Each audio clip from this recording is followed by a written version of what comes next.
and he said Nick throws a really fast, hard ball than you expect. What have you seen from his release, and what kind of ball does he throw? Well, he definitely has a strong arm. He came in with such limited, pass game experience, obviously with the offense that he ran in high school. So it's just been constant mechanic work with him. And he's done a nice job of taking all the necessary steps to move forward and become a better player. But he definitely has a strong arm. Is it different working with him, someone who ran the option than maybe another pro-style quarterback that threw a lot in high school? Do you work differently with him, or? Yeah, I mean, there's a certain base level that you like to start with all those guys. And just working mechanics and footwork and understanding arm angles, release points, things of that nature. So, we kind of start off at a simple base with them and then just move from there. But all those guys, they have a little bit different motion. You got to coach them all differently.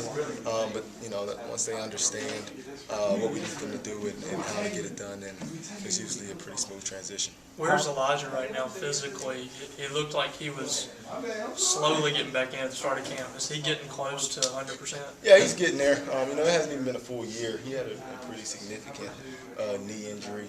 So we're just being very, very patient with him and getting him a ton of 7-on-7 reps, which is great for him mechanically. Obviously, when you have a lower leg injury, you get a chance to focus a lot on your mechanics and the details of your hand placement, your release angles, your front arm, getting ready to throw the ball and having a level plane. So, it's been just constant grinding with details on him on understanding arm angles and understanding how to fully use his entire body when he throws.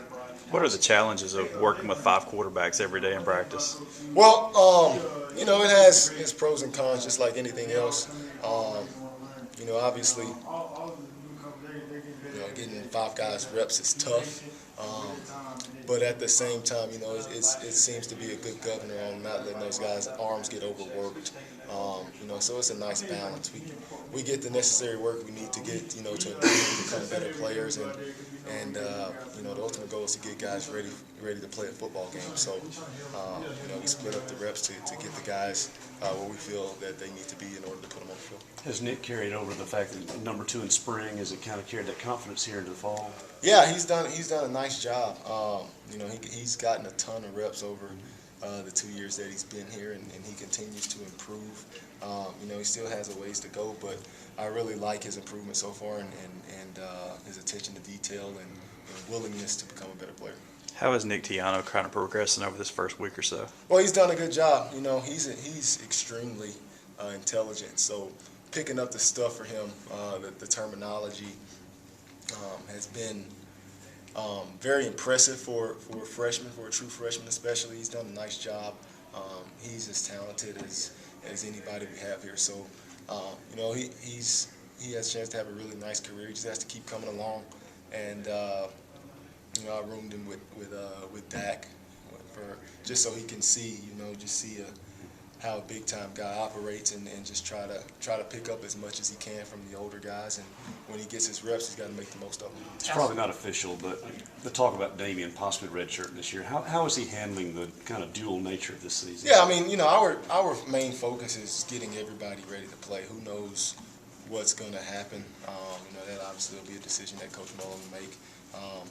My job is just to get all 5 guys ready to put them in a football game. So, the reps are still split evenly. He's still getting the same amount of reps as he would normally. So, there hasn't been much change in that regard at all. Outside of Elijah's injury, does Nick get the edge there at number 2 because of those reps that he's been able to get? And he was ahead of Elijah by several months. Does he get that edge because he's got those reps? Edge over who? As the number 2, behind Dak. Yeah, I mean, right now the reps are kind of split evenly. Nick's probably getting a couple more reps just throughout the course of the spring. But right now, we just getting guys the reps to get them ready to play in the game. And once we get a little bit closer to the game, we'll kind of distribute them a little bit more as we get ready to move forward and play. Elijah's talked about how in high school he relied on his mobility more than anything else. How is the injury maybe in a way that you didn't see maybe helped his mechanics, helped him become a passer, where he can't focus on his mobility, where he has to pass and Yeah, well, get out you of know, it? it forces you to change, and it forces you to lock in and focus on the details and becoming more of a technician. You know, I tell those guys all the time, you know, your talent only gets you so far at this level, and you know, once you learn how to play the game from the neck up, you become a much better player. And this is his opportunity. You know, he's been extremely talented his entire life, and he's probably been better at everybody in everything his entire life. And now he gets to a point where things even out, and we got, you know, 5 really, really talented guys.